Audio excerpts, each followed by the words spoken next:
അടിപൊളി സാധനം. ലൈക്ക് എല്ലാത്തിനും ഫ്ലേവറൊക്കെ വെച്ചിട്ട് ഓഫ്.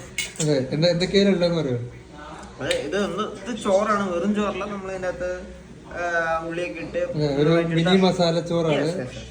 അടിപൊളി. നമ്മൾ യൂഷ്വലി ചെയ്യാറുള്ളതാണ്. യൂഷ്വലി ചെയ്യാത്തൊരു സാധനത്താണ് ചെയ്യുന്നത്. എഡ്വിന്റെ സാലഡ് എന്ന് പറയാൻ പറ്റില്ല, ഷഹീൻ എഡ്വിന്റെ സാലഡ് എന്ന് പറയാൻ പറയാം. ഇതിനകത്ത് നമ്മൾ കുക്കുംബർ ഉണ്ട്, വെളുത്തുള്ളി ഉണ്ട്, തക്കാളി, വെല്ലുള്ളി, മൈ മിസ്റ്റേക്ക്, മൈ ബാഡ്. പിന്നെ തക്കാളി ഉണ്ട്, പിന്നെ ക്യാബേജ് ഉണ്ട്. സോ ഇതൊക്കെ വെച്ചിട്ട് നല്ല, പിന്നെ കുരുമുളക്, വിനിഗർ, അങ്ങനെ സാധനം, നാരങ്ങ, വാവ്, എല്ലാത്തിന്റെ ഒരു മിക്സർ എന്ന് പറയുന്നത്. ഈ സാധനം ചോറൂടെ മിക്സ് ചെയ്തപ്പോഴാണ് സാധാ ചോറല്ല, ചോറും മസാല ചോറാണ്. അതെ അതെ. അതിന്റെ കൂടെ മിക്സ് ചെയ്തപ്പോഴത്തേക്ക് മന്തിയെ വെല്ലുന്ന ചോറ്.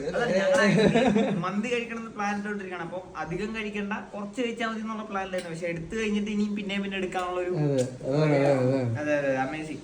എട്ടിന് മന്തിക്ക് വരുന്നില്ല പറഞ്ഞ ചോറ് എട്ടും കഴിച്ചാൽ